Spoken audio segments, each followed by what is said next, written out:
So I would say that the primary religious language, insofar as there is such a thing, it's something I tried to detail in Maps of Meaning, because the first book I wrote, it's a very complicated book. But religious propositions are, in some sense, abstracted generalizations about what being consists of and how to act in it. It's not the same thing as a set of hypotheses about material reality. And it's partly because in the religious domain, the moral imperative is primary, whereas in the empirical domain, the factual domain is primary, or the sensory domain is primary, something like that. So the question from the religious perspective is something like, how should we best construe the world if we wish to determine how to act properly within it? And the way that language has developed, it's developed as a consequence of an evolutionary process, both biological and cultural. And it's culminated in a set of stories, essentially, that have characters. The characters basically represent something like the permanently unknowable. And so that's the mystery that surrounds us all. And that would be associated, say, with the potential of the future and the potential in you.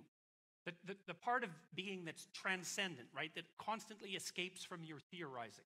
That's the unknown. It's like unexplored territory for animals. And it's a permanent part of being.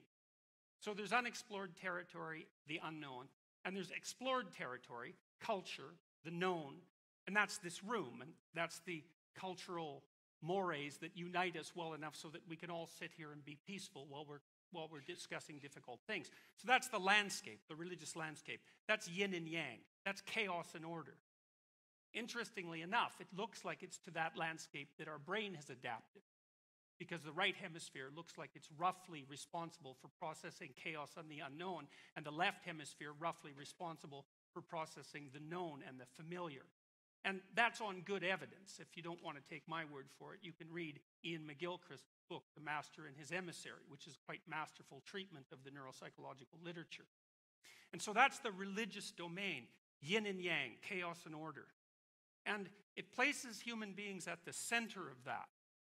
And the idea is that we're always confronted by what we understand and have to adapt to that, even in its tyrannical manifestation.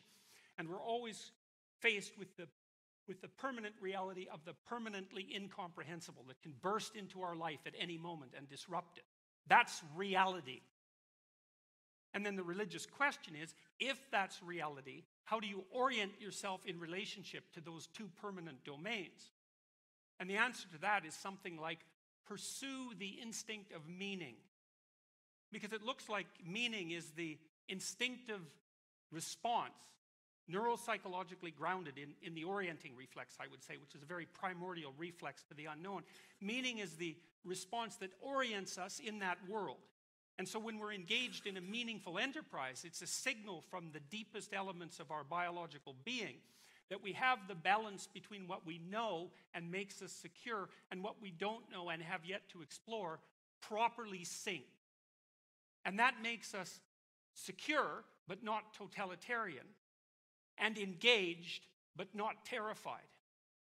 And by staying on that midpoint of balance, that's Tao, by the way, that's the way from the Taoist perspective.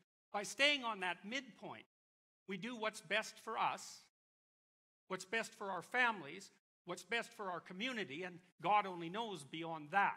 We do all of that simultaneously, and we can tell that we're doing that. It speaks to us when we're doing that. And that's the deepest of religious instincts. And it's that capability to orient on that border between chaos and order that's exemplified in great mythological heroes like St. George, who goes out to slay the dragon, or Christ, who welcomes death, who embraces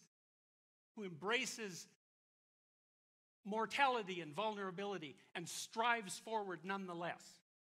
And there's nothing outside of the religious language that communicates that kind of grandeur. There's nothing that you can use to communicate to people who are in the direst of straits what's most important about life in the manner that will help set them straight and put their soul at peace. So that's the advantage of the religious language.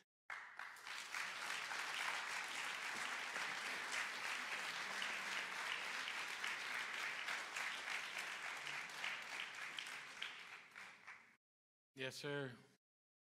Well, thank you both for a very